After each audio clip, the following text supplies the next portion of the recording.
But we want to jump right in. Tonight, we have our friend Ashley Mauriello, who's been such a blessing to us here at San Via for so long. She works with us side by side, does great things with Sammy, helps keep him in line sometimes. But she is also a holistic health coach. She's a personal trainer. But more importantly, she's a new mom. How cool is that? So we're going to have Ashley Mauriello on tonight. And we also have Carlo Novoa coming to us. He is an Agape licensed spiritual practitioner, which he can tell us more about what that actually means. He's a life coach. He's a personal coach. He's a motivational speaker. He has been giving so much great content to our industry. So please, y'all, put your hands together, say thank you, say welcome to Miss Ashley Mauriello and Carlo Novoa. Hey, everyone. How are you? I actually love Ashley. I love that, actually. I have to tell you. Ashley. Ashley. I was like, oh, I love it. I think we might think about that, Ashley, when I'm a guest on your live. Totally doing something with it. Maybe we'll make a T-shirt. Remember we kept saying T-shirts? Yes. Yeah, and actually, Carlo and Ashley, they do a show that's every Friday, is it? We try to do it every Friday. Yeah. Okay. So some Fridays. Yes. Okay, cool.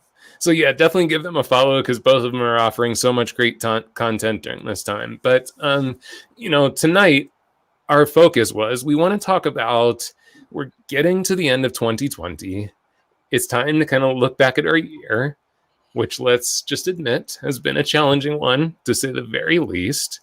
But we thought it was important to have a conversation tonight about how we can look back at what we have gone through this year, what we've experienced, the things that we've carried with us through this year, and how we can let some of this go, but not in that way of like, screw 2020. That was a horrible time. I can't wait for 2021. But in a way that we can show gratitude for what we've experienced and what we've brought forward from those experiences so that we can have space to enjoy something new in 2021. So just to kind of start the conversation, I thought it might be nice, Ashley, if you want to just share with us a few things that you feel like you're finding are important that it's time to let go of, but you're honoring maybe the lesson or the experience you got from it. Whew. Things that I'm letting go this year, huh? Mm-hmm. Well, I have to say, I've talked about this in one of the lives with Carlo and myself, actually. I am going through a personal situation where my family, my sister that lives close to me, and I'm very close with my niece and nephew as well, are actually moving. And so I grew up, very close to them, down the street. I just had a baby, and then I got hit with this news that my sister is going to move. And, I went through a lot of different emotions. Sure. And last night, after we talked, the three of us had a conversation, and I thought to myself, I'm going to let go of what I believe to be true about this situation. Because I believe, family is everything, right? Yeah. But I have to let go of the fact that means it has to be just 2 miles away from me, that it can be anywhere. And so I am consciously making this, I don't want to say effort because I'm going to do it, to just let go and understand where my sister's coming from and what they need to do in order for their children, for them to have a better life, and that I'll be there no matter what. It doesn't matter how far. So that's one thing that I, this year obviously has nothing to do with COVID, but pandemic, thank you, that I'm going to work on and that I'm going to do. Yeah. And I guess if we have learned anything this year is that we can stay connected even at distance, and I'm definitely not trying to take anything away from what you just said, because I know it's going to be hard to not have that close personal connection, but definitely applaud your courage to look at it in a fresh light and say, here's what it is, and here's how I'm going to respond to it differently. Yeah. What about you? What about for you, Carlo? Yeah, first, I just want to say, Ashley, that's fantastic because I remember us having that conversation on your live. So I just want to say that I commend you for the work, because that is putting in the work, and that is such a selfless act, right? To allow space for, there's an African proverb that I love that says, surrender is praying for rain in a drought-stricken town, even when your own roof is leaking. We've talked about that, right? Because you're praying for the highest and the greatest good of everybody involved, right? What is the highest and greatest good for every single individual involved? And that allows that letting go, that releasing, but with it from a place of gratitude, So I think that's really fantastic. For me, I have to say, what I'm releasing is actually limited beliefs. I started on Sundays on Facebook live at 11:15 a.m. Pacific Standard Time. I do Sunday Message. And it was the first time that I was doing something of that nature, right? People in our industry, because I'm also in the hair industry, I'm very fortunate to be a L'Oreal professional artist. So people in the industry knew me as like Carlo, the motivation. Yeah, he's motivation. He does some stuff. He motivates people. But there was a side of me I was just sharing with Andrew and Ashley in the green room, that there's like that spiritual side of me that I almost kept specific to another community. And that community reached out to me and said, because I was going to a spiritual center here twice a month to facilitate Sunday service, to give Sunday Message. And with the shutdown, we weren't having it. So they were in need of still a message. And I stepped up.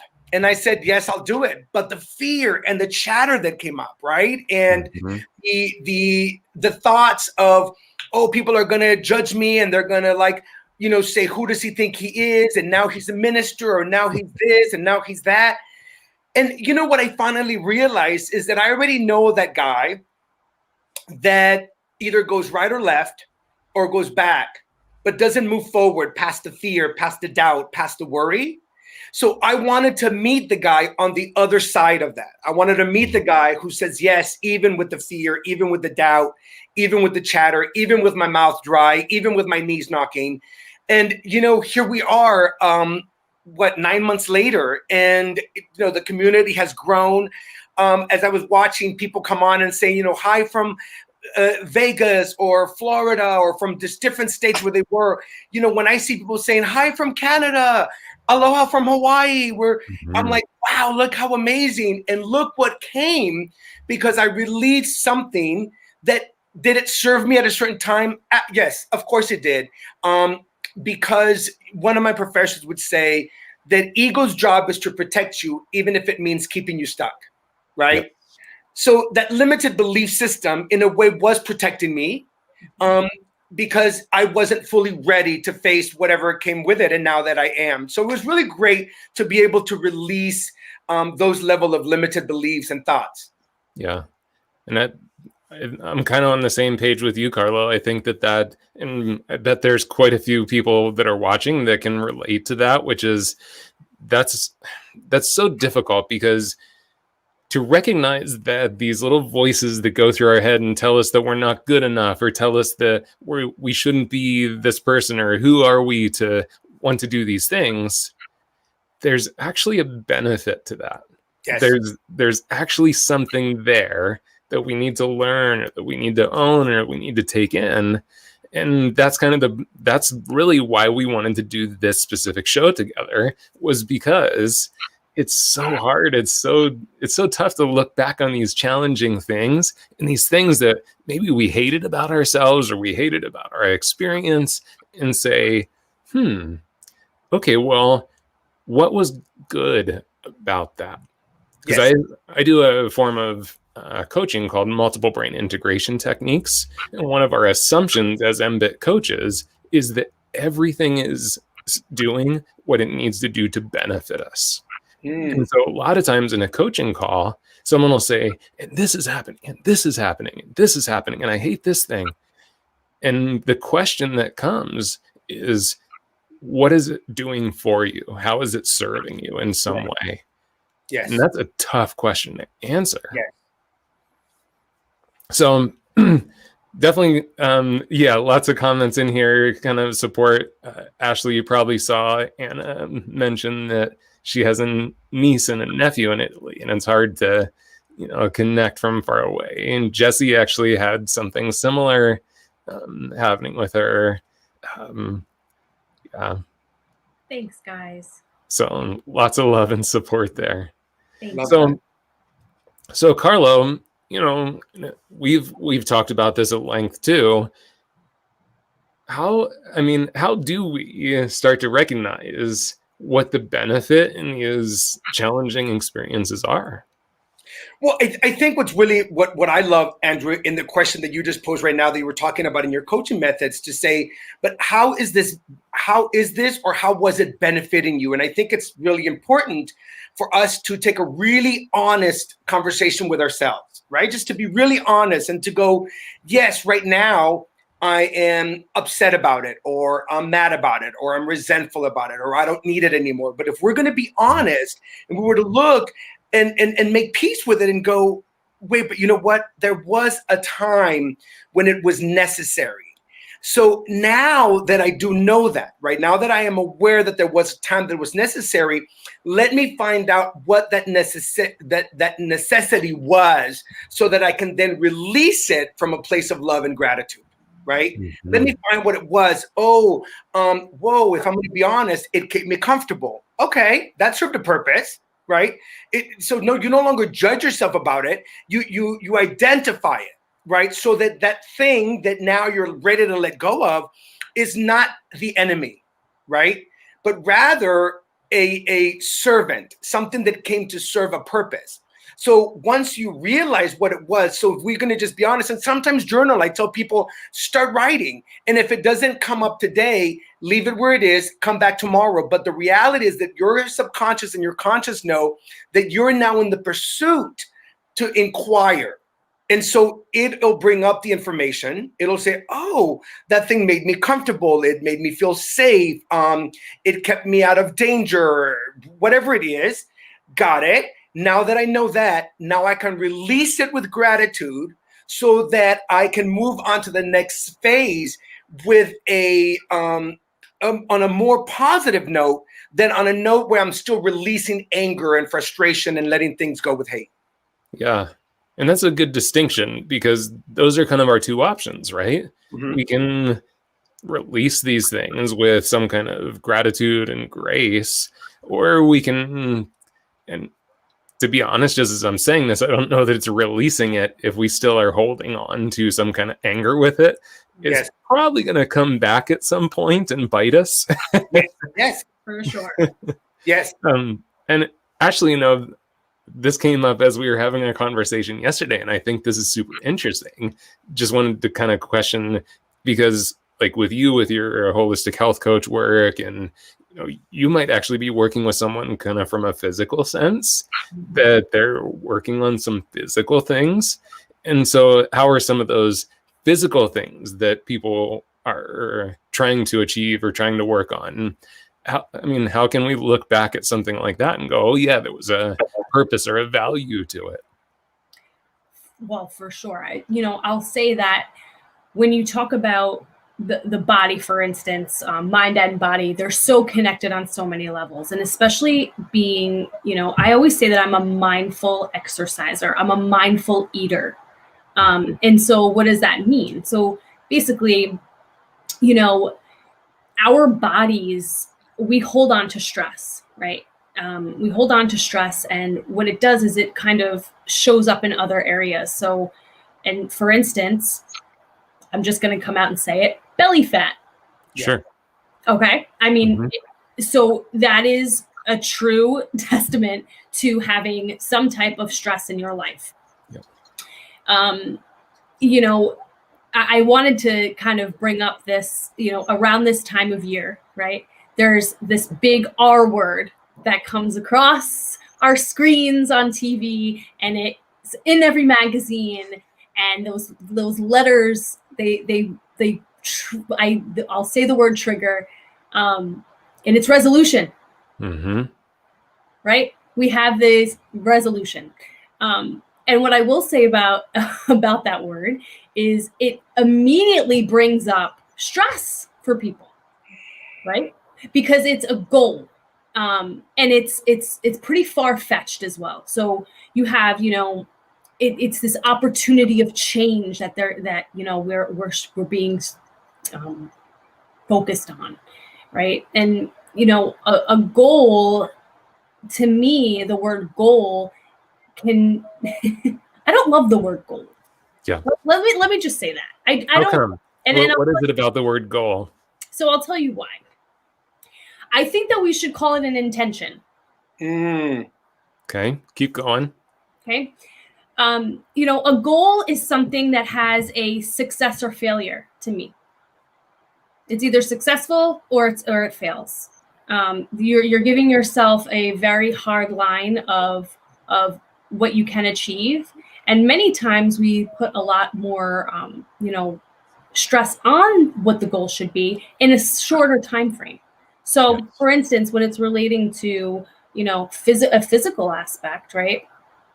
We're telling ourselves something that's become a routine for us. Okay, so whether that looks like smoking, drinking, eating sugar at night, snacking, right? It's a routine that we've formed, that's a part of our life. And to put a stop on something that we've been routinely doing for so long is it really can cause a lot of stress on us. We're expecting a fast result, right? So Yes. a resolution is, for the next month, I'm gonna do this. I'm gonna stop smoking. I'm going to start exercising. Well, how long has it been a routine for you? Right? Yeah. Because if it's been a routine for a long time, 1 month is not enough. I think it's 66 days it takes to actually form a new habit, and be able to break an old routine. So you're not even giving yourself a month to attain these goals. It's unrealistic. Yeah, and I like what you said, because I do kind of agree. I think that word goal does kind of have this you either make it or you don't sort of mentality to it, versus an intention. It's like, here's what I want to move towards. And this is perfect, because this is actually what my life coach kind of taught me many years ago, is get rid of the resolutions. Set an intention for your year of what you want to move towards. Because then it's like, okay, well, if I want to move towards it, it's okay if I take a couple steps forward and then I falter. Yeah. Because it's still my intent to get there eventually. It's not this, well, I have to lose 15 pounds by December or by January 30th. Because that's just, like you said, that's stress. Absolutely. I mean, And for sure. yeah, and I love what Jody said. The great thing about failure is we learn. So part of that is we should be kind of setting ourselves up for this space that is like, within coaching, we talk about experiments. What's the experiment that you'd like to take on for the next 2 weeks before I see you next time? Because that experiment gives us that space to play and to say, okay, well, that didn't work. What else can I do? When it's that hard, fast goal that so many people set, where it's like, okay, here's exactly what I want to happen within the next 15 days. If it doesn't happen, there's not plan B usually. Yeah. It's just, it didn't work. So back to my previous habits.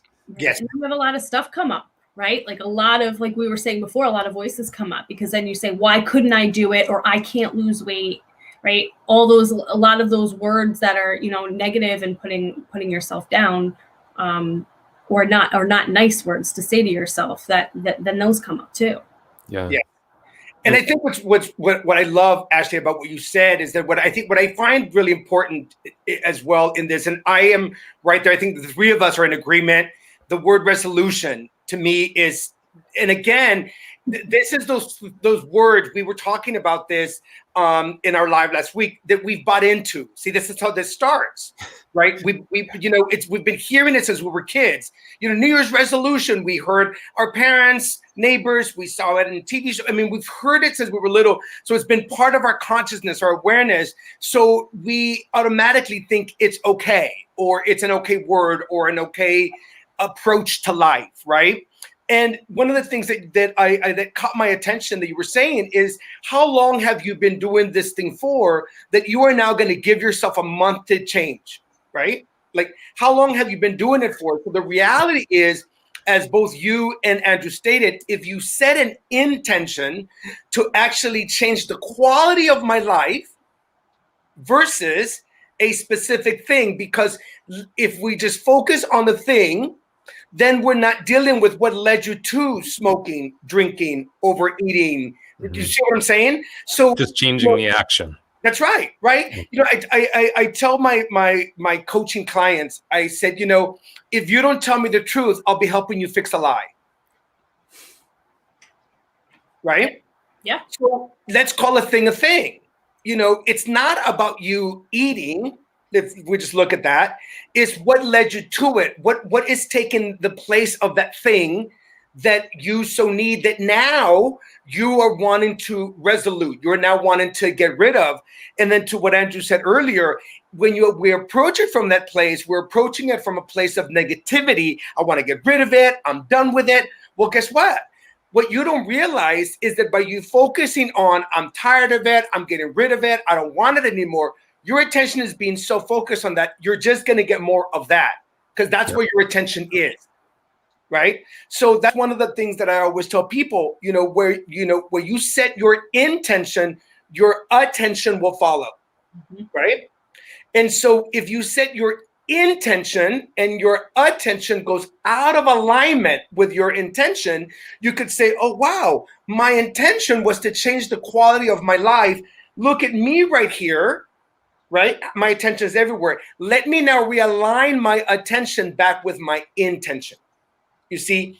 And then that's how we start to create the progress that Andrew was talking about. So that if today I had a challenging day, but it's day 4 of my intention to, reevaluate my life, to choose a better lifestyle. And, I have the burger and the fries. I'm not going to go back. I'm just going to go, okay, my attention was elsewhere. You know what? I'm going to realign my attention again. And I'm going to get back and I'm going to do it. And I'm going to do it with a place with more ease and more grace. Yeah. And you're not going to have to hate yourself because you did stop and get some fries. Right. That's right. And, that's one of the most common things that I hear as, coaching. And even if somebody's asking me a question is, I had the fries and a burger, did I completely ruin what I've done? Or, and the truth is, if you wanted that, then you gave into something that your physical and mind, that you wanted. So I think, even the word diet, for instance, it's one of those words that you're kind of hurting yourself, because if you want something and then you don't give yourself a little bit, whether that be making your own fries at home, those are things that I talk about. Mm-hmm.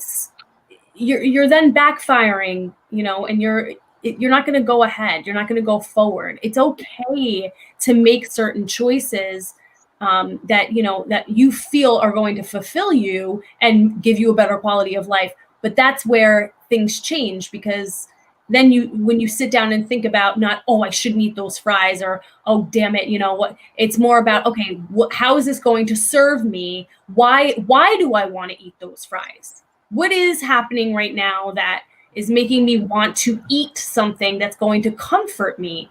And that's kind of where the intention then comes into play, and you're able to actually make a better choice in that moment. Yeah. Rose just brought up that the word diet actually has the word die in it, which right. Diets usually are not friendly things typically. And it's interesting that you brought that up, because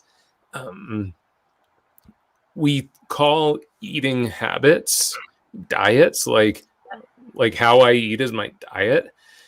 And I've always had a hard time with that because I have a specific way I intend to want to eat, but I don't like it like saying, well, the way my diet is, I do ... Yeah. And even some people might hate me for this, but when I stopped being vegetarian, it was about intentionally deciding at each meal what I was going to eat. Because what I felt like was when I defined myself as something, when I created this thing where it's like, I am this, then I was just holding myself to an expectation. I wasn't consciously always making a choice to do what was best for me in the moment. And for many, many years, I actually still ate probably 95% vegetarian because every day I was still just consciously making it the choice that that's what I wanted on my plate. And so I think that mentality, once we start to take our mentality and we start to confine it to, here are the parameters I have to live by, or something's wrong with me, that is not uplifting. It's not motivational. But when we say my intent is to eat in a certain way, or my intention is to have a healthier body, that guides, like you were saying, Carlo, that just kind of guides our attention. That says, okay, well, I've stepped off the path. That's not in alignment with my intentions. Yeah. Okay, cool. Back to my intentions. Yes. There's such a different feeling to that. Yes. And also, what is so interesting, and I feel that this is something that is used not only in food, but in all kinds of things. I think what's really important, and this may sound like a little radical, but this is how, I work when I work with my coaching clients.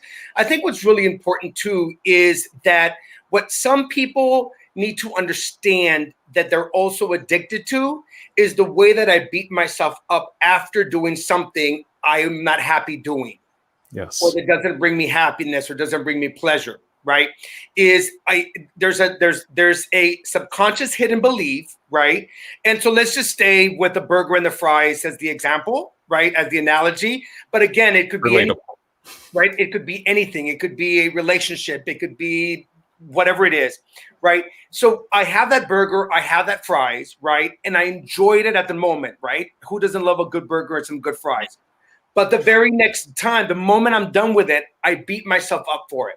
Oh, Carlo, why did you do that? Look at you. You have no control. You have no this, you have no that.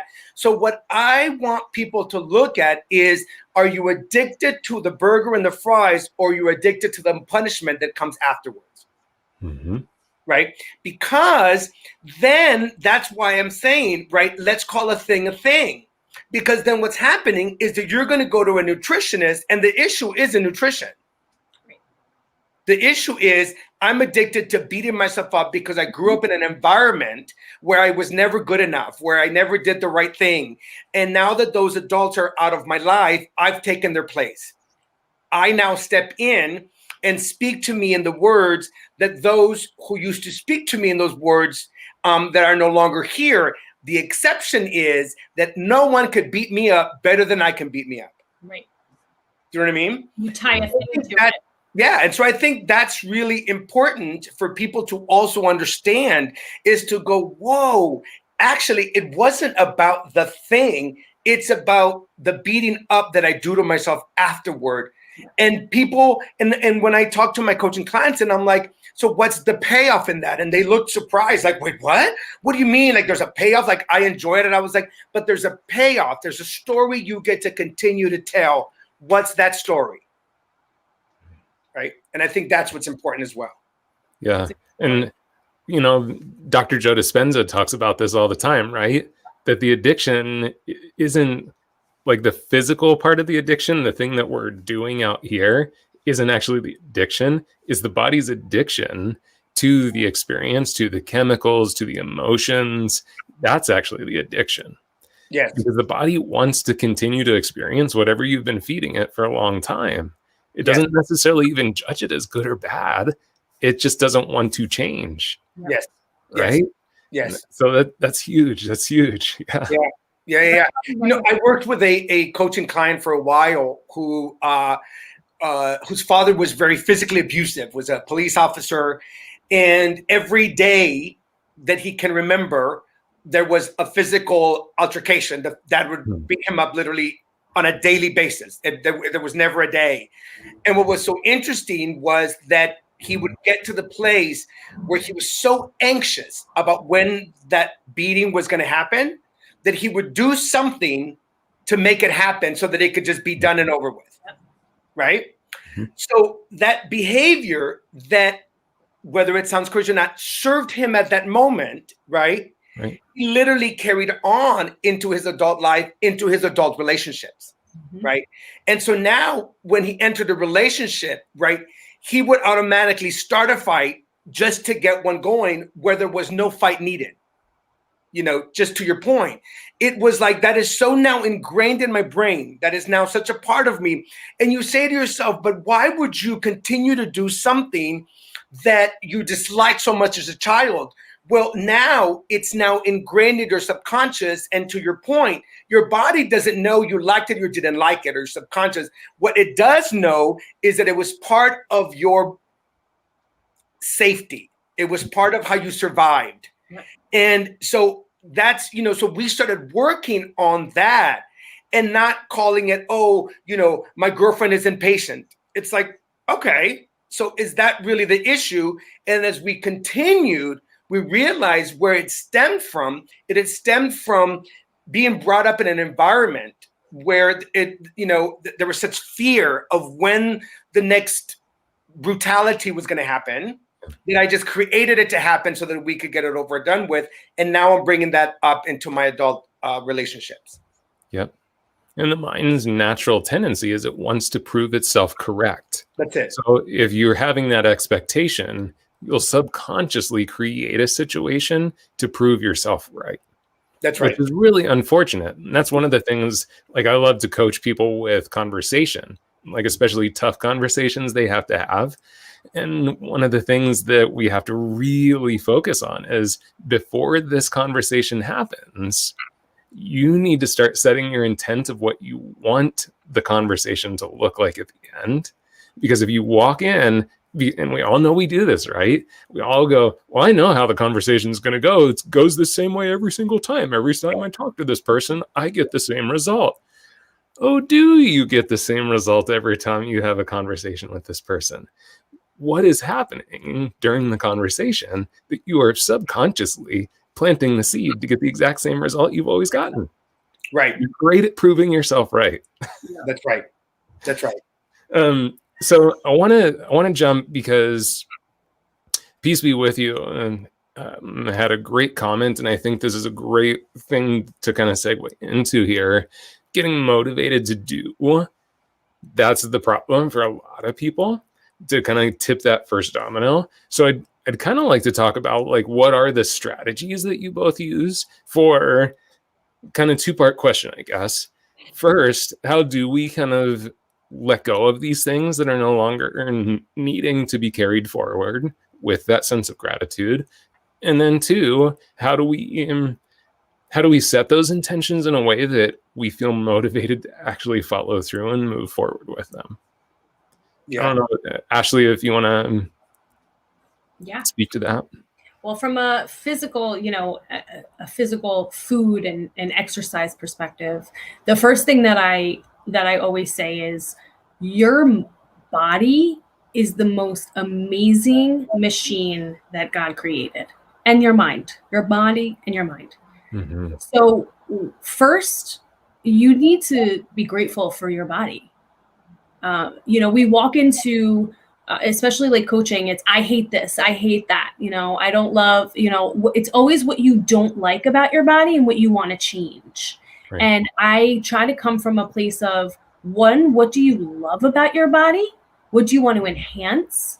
And send gratitude to your body.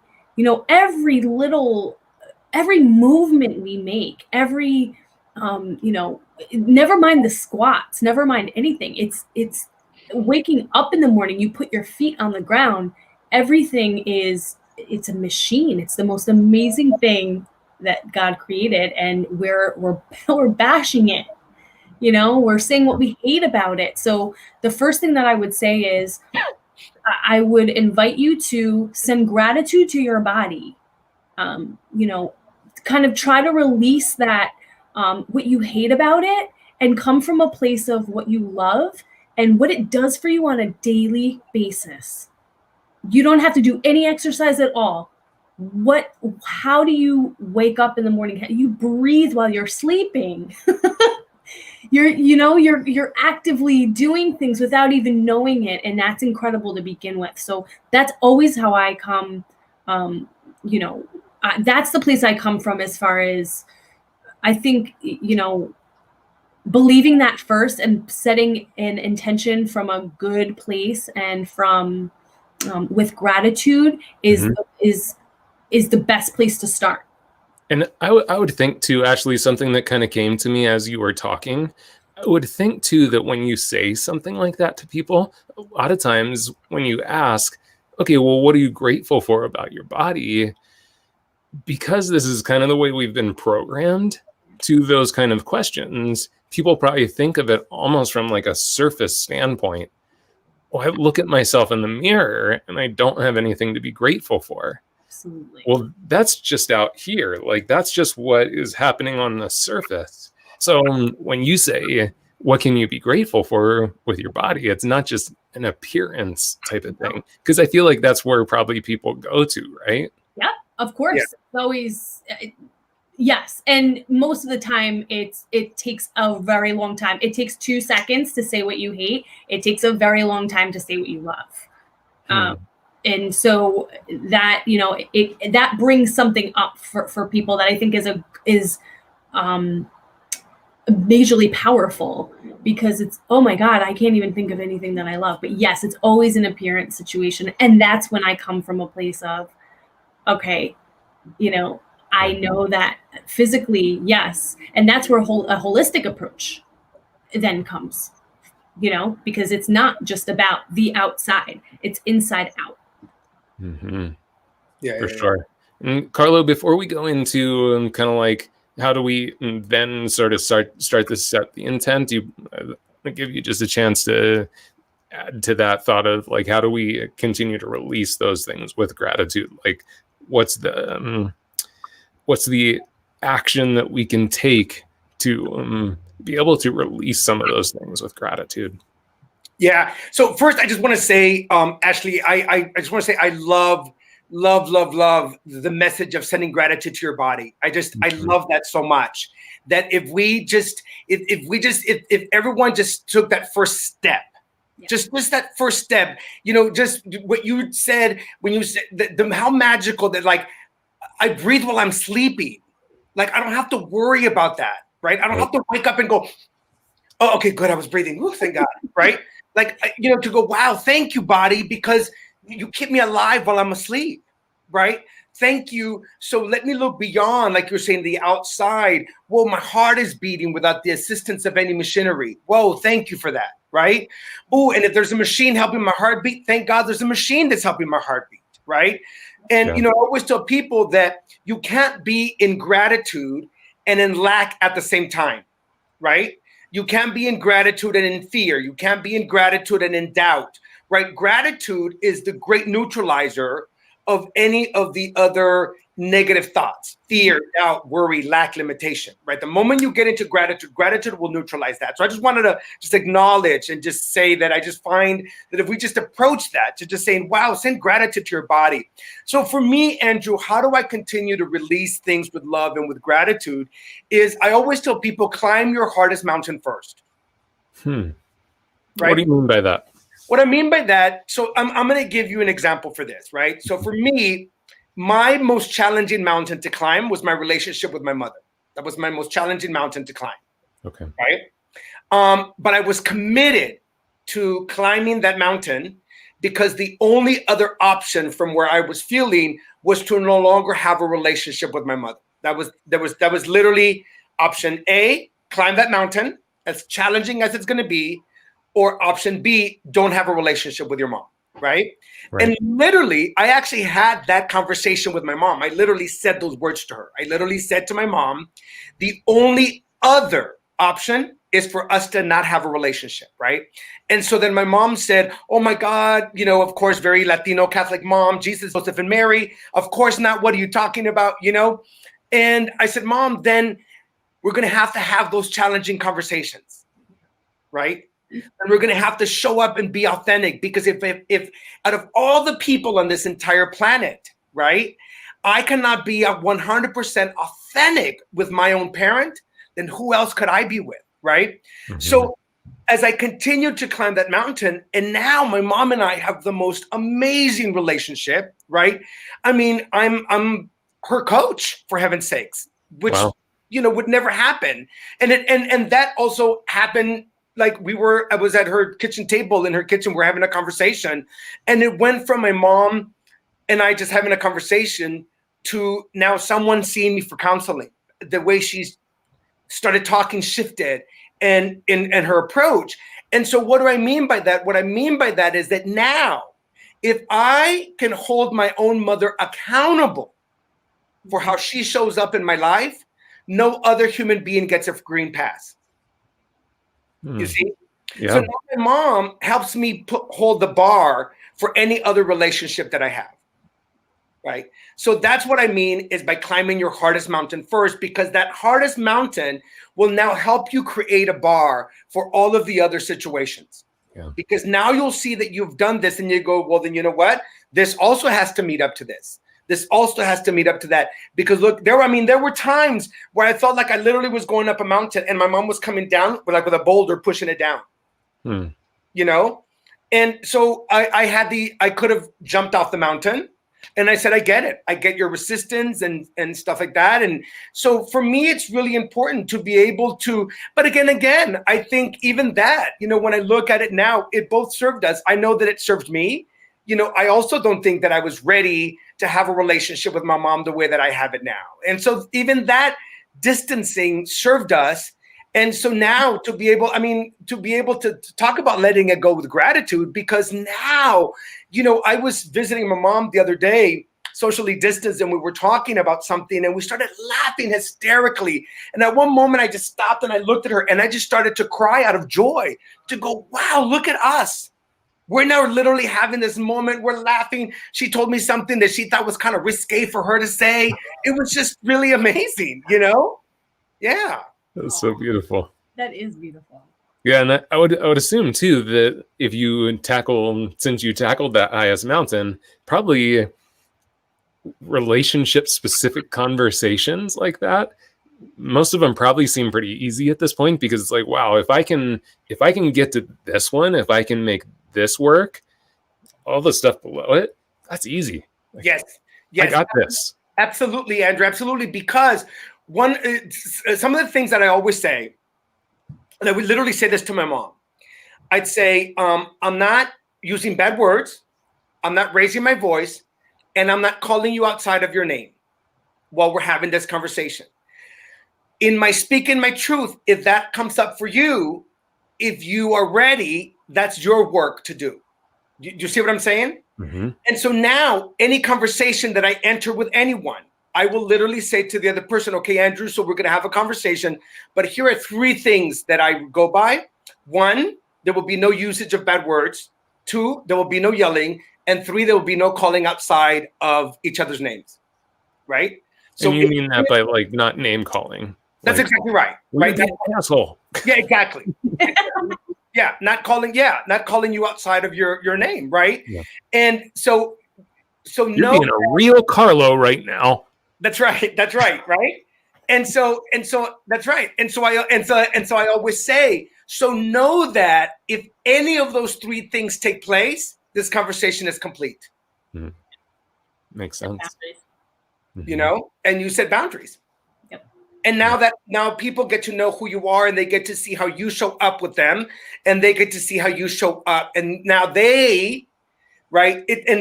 What I love so much, because this was in the Sacred Sons podcast, right? Mm-hmm. Instead of setting up boundaries, you're living by a standard. Yes. I don't need to set boundaries. This is the standard in which I live by. You either meet me there or you don't. Because if I have to set boundaries, that means I'm not living up to my highest standard. You know? And the Yeah, I love that. expectations probably melt away from that too. Say that again. Expectations of you. That's exactly right. Those kind of go away because your standard is there, right? So here I am. This is what I am. The expectation is on you. That's it. That's exactly right.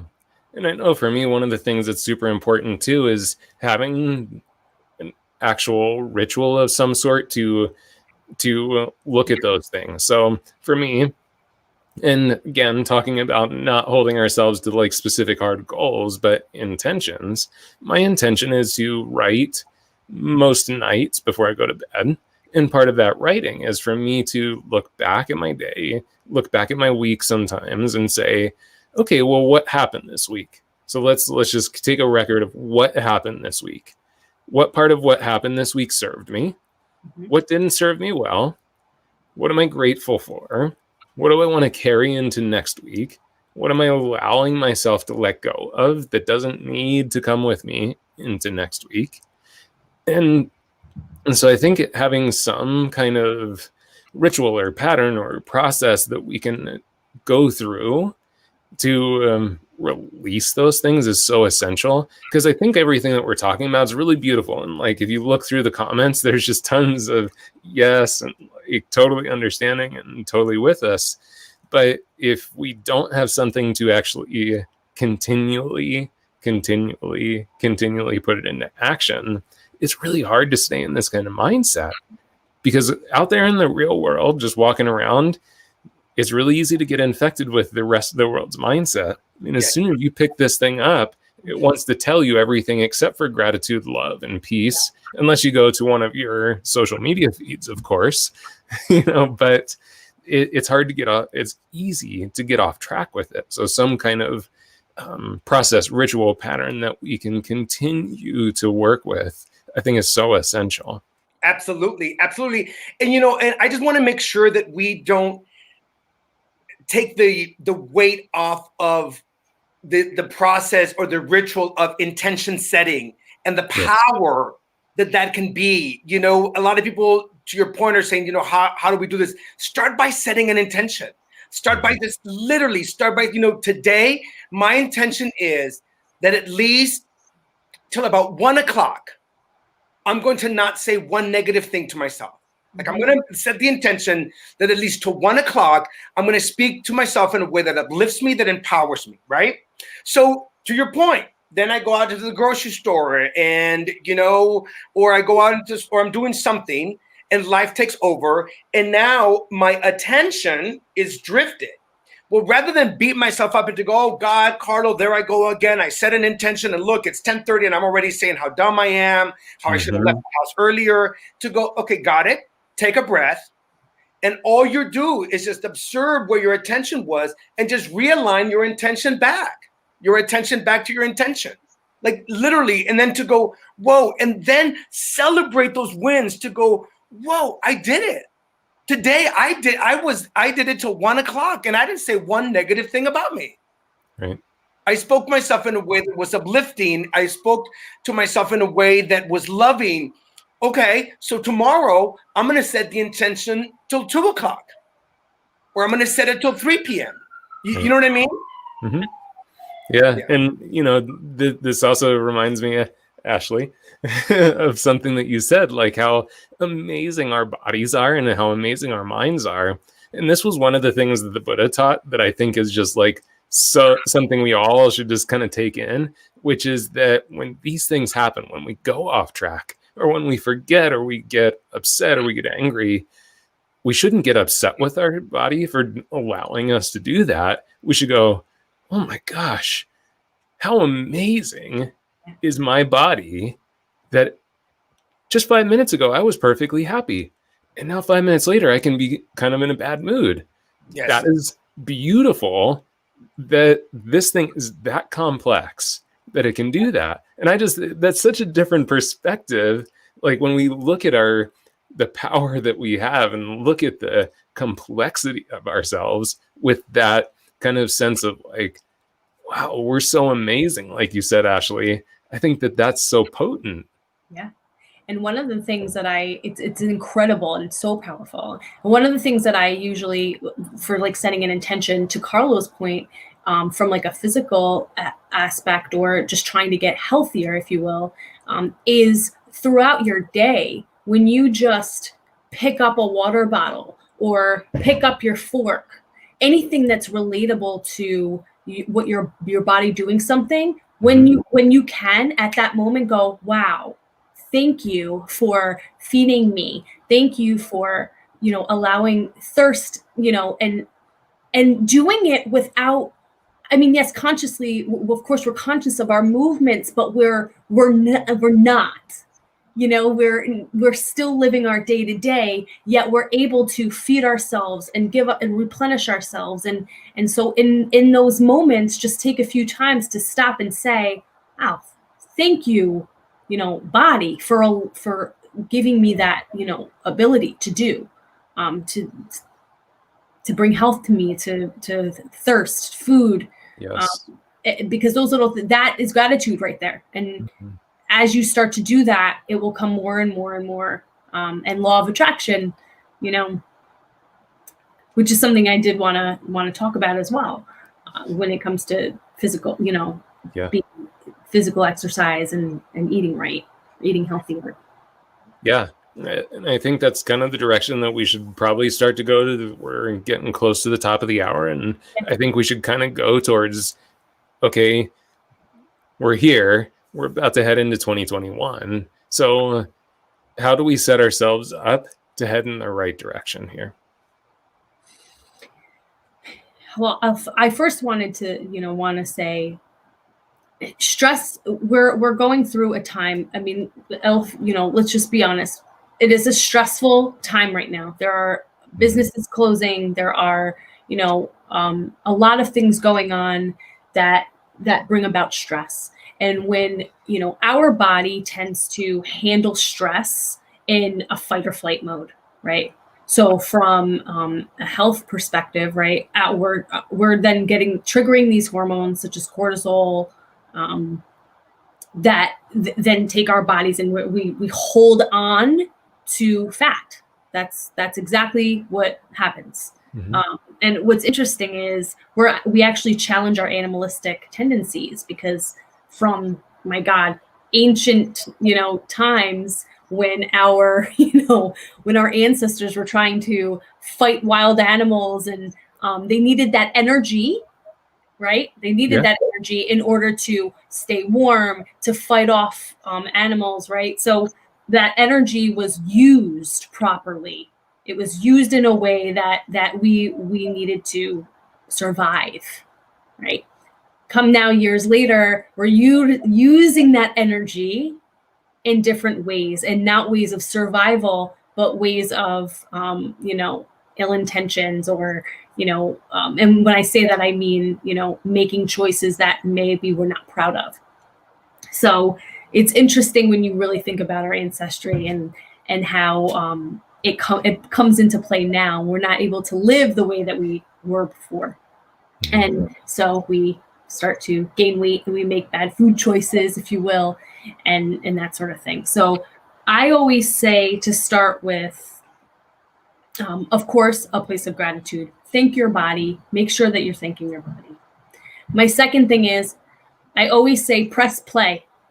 And when I say that, I mean, whether you just get to your computer that day, or you get onto your TV that day, and you go to do yoga or do an exercise or whatever it is that you love to do, for physical activity, you press play, and that's enough.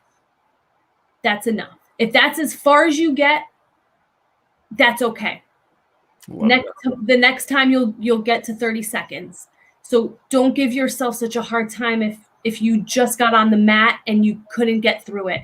Just press play. And that's what I say to a lot of my clients. You don't need to put so much pressure on yourself. Yeah, it's so much easier. I kind of did that for myself, Ashley. Like, with specifically yoga in particular, because I was kind of having a hard time getting as consistent as I wanted to. So I just made a thing that it's like each day I'm just gonna, like, I love the way you put that, I'm just gonna press play.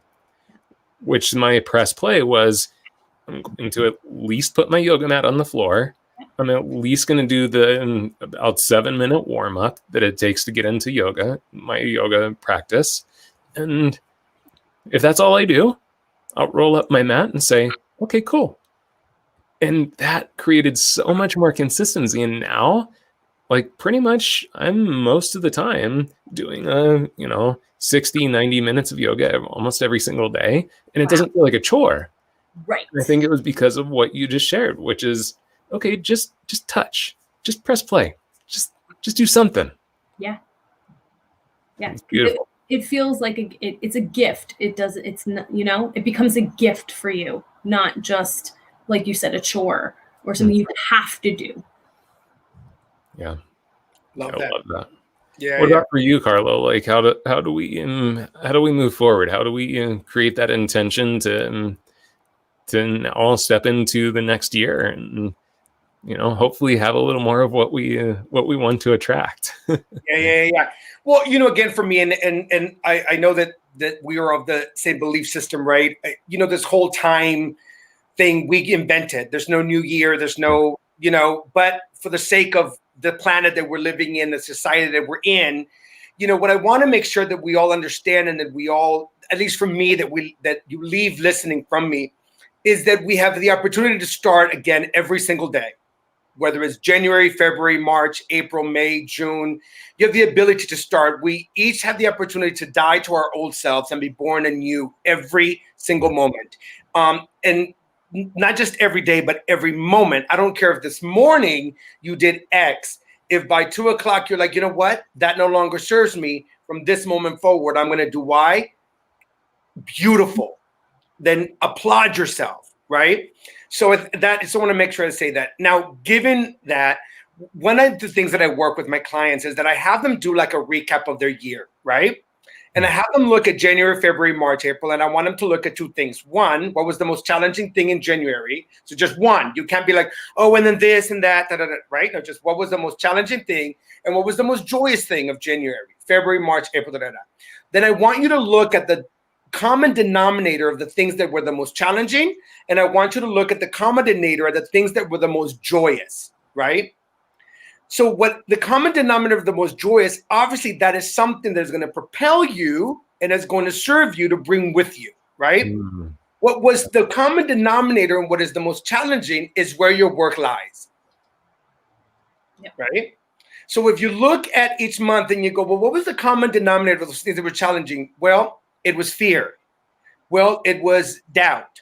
Well, it was thoughts of lack and limitation. Fantastic. So now everything that it is on fear, if it's a podcast, you're listening to it. If it's a book on it, you're going to read it. If it's a talk about it, you're going to listen to it. You're going to go to it. If it's a song about it, you're going to sing it, right? Because this is about us becoming a student of ourselves. And when you take you on as a cause, I always tell people, take you on as a cause the way you do animal cruelty, the way you do systemic racism, the way you do the environment, the way, child abuse. I'm not saying don't take those other things on. That's not what I'm saying. I'm saying, what would happen if you took you on as that kind of a cause? If you're like, you know what, I'm going to like car wash for Carlo. I'm going to go out there and picket for him. I'm going to go march for him. I'm going to fundraise for him. Right.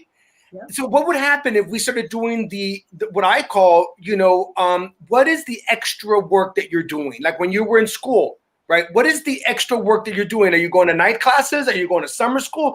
What are you doing for extra credit to get yourself closer to what I call your greatest yet to be? Yeah. Very cool. Yeah, for me, I do actually do. I 100% agree with you, Carlo. It's really about how we show up each day. Yeah. I do actually, for myself, I do a practice each year where I look back, and it's really similar to what you explained with your clients, which is look at the things that aren't serving me, and it's okay to release. And then what are the things that I want to introduce into my life the next year, and create those intentions. And I think what's so important to what you said there is that it has to still be this daily kind of concept. And thank you for that statement. And Earl, I saw your question, and I think this is really key to your question, is you have the ability to wake up the next day once again, completely renewed, a completely new person. But you also kind of have the permission, Carlo, too, to show up as the same exact person that you did yesterday. Yes. And you might. And I think that that's so key, is that we look at it every single day and that we adjust every single day, rather than it just being like, well, here was my year. Okay, well, the year tells you the clues, but now how do you apply that to each day? That's it. That's it. That's exactly right. And I think one thing, just to tie into what Ashley said earlier, which I just love, to your point, Andrew, when, you have the permission to show up the same way that you did yesterday, right? Mm-hmm. If today you show up and you show up the same way, still give that same way gratitude. Yeah. Don't beat up on that same way, right? Don't go, oh, here you go again. I thought you were going to get it. I thought you had it by now. Look, remember this was supposed to be. No, be like, okay. So for whatever reason, you need another day of this, right? Yeah. And so what I'm going to look at is that there's a clue in why you need another day of this. There's a clue here. There's a sign here. There's an insight here. There's an awareness here. Right? So instead of beating you up, I'm going to now be more attuned into what is the clue for me, my greatest self, my witness self, to see why did me, the physical self, need another day of this? There's a clue in here. And if I start beating him up or her up, I'm going to miss the clue. Yep. Yeah. And I always ask people as they start to, and I have to ask them myself this question. When's the last time you changed in a good way because you kicked the crap out of yourself? Like, people talk about the shaming thing. Oh, well, shaming works. Well, it might work from the aspect that you shamed them enough that they did something different in that moment, but that's not long term. That's not sustainable. And they didn't become better. They just changed what you wanted them to change. Yes.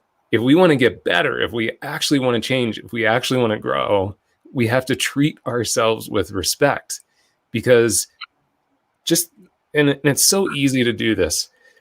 Think about yourself as a 3-year-old child. How would you treat the 3-year-old child that screwed up? Are you going to be like, you're an idiot. How dare you do that again? How dare you spill that milk on the floor again? Like, what's wrong with you? Why can't you figure this out? I mean, Of course, we've seen people do that, but that's a whole different topic. Yes. But we wouldn't do that to that child. So don't do it to yourself, because it's not helping you. It's not serving you. It's not going to help you become a better person. And trust me, I'm preaching to myself here now. I have to have this conversation with myself often. Yeah. You're absolutely correct. And I just want to say one thing really quick. You said something, Andrew, when you were co-hosting with me on Testimony Thursday. We were talking about it, and you said our natural state is to be at peace. That's our natural state. That's literally from birth. Our birthright is to be in a peaceful state, not to be in a state where you are, what did you say, shaming. Like, how is that peaceful? It literally, that's taking you away from your natural state. Our natural state is to be loving beings. Yeah. The shame is literally not our natural state. It's not who we're meant to be. It's not going to serve any purpose at all. So true. So true. Ashley, and I want to give you a chance to just offer some final thoughts, because we got to wrap up here, unfortunately. I would love to talk to you guys for another 45 minutes, of course, but we have to close it up sometime. So any kind of closing thoughts?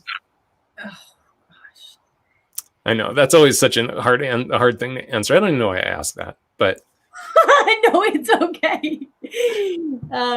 No, it's totally fine. I have so many thoughts.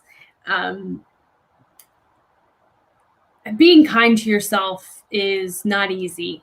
That's the truth, right? It sometimes it's easier to lay blame, deny. But we're human, and it's okay sometimes if you need to take a minute. Carlo always says this, and I'm gonna shout this out. Have a space in your house or in your room or wherever you need, that if you feel like you need to have a moment, go in that space, but leave it there. We talk about this all the time, and I love that. Leave it there. And then walk away from it. And that's your letting go. Don't say forgive, but not forget. Right? If you're not ready to forgive, just don't do it, because you can't forgive and not forget. You have to forgive and let go. And it's okay if you're not ready. And gosh.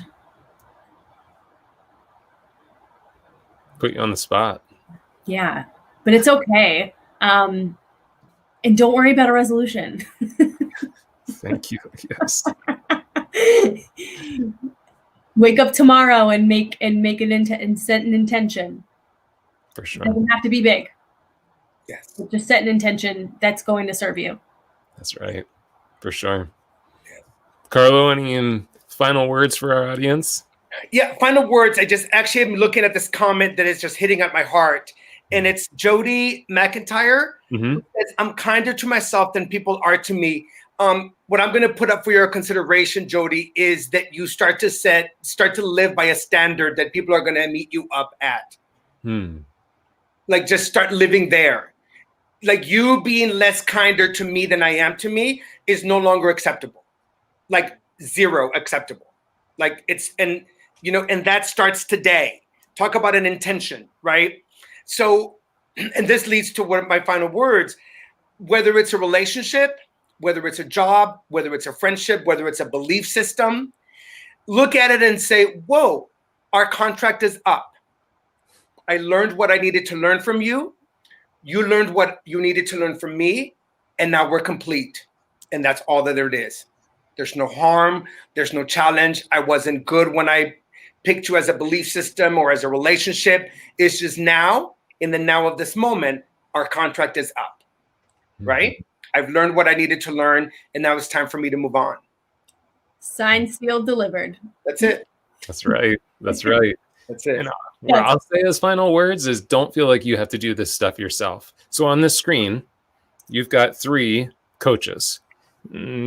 These 3 coaches, out of these 3 people, there's probably someone that can support you in almost anything you want to tackle. So don't feel like you have to tackle these things by yourself, alone in your apartment or your home. You have people out there to support you. By the way, I hired a coach back in 2003.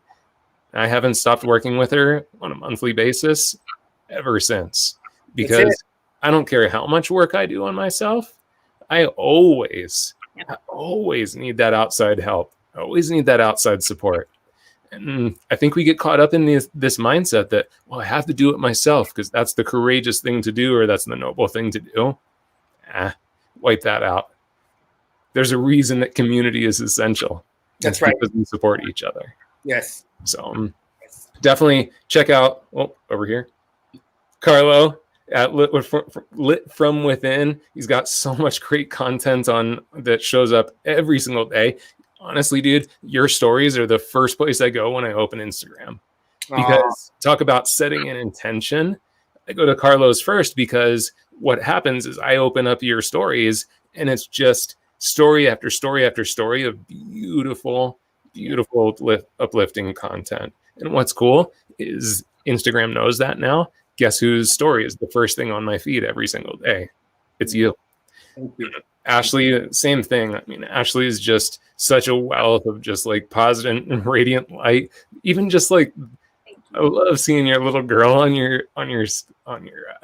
feed and in your stories, because that just brings so much happiness. I mean, what an adventure and what a journey she's already been on in this short time she's been on this earth, and just there's so much light that comes from her. So definitely make sure you guys go check out Ashley, and of course from me too.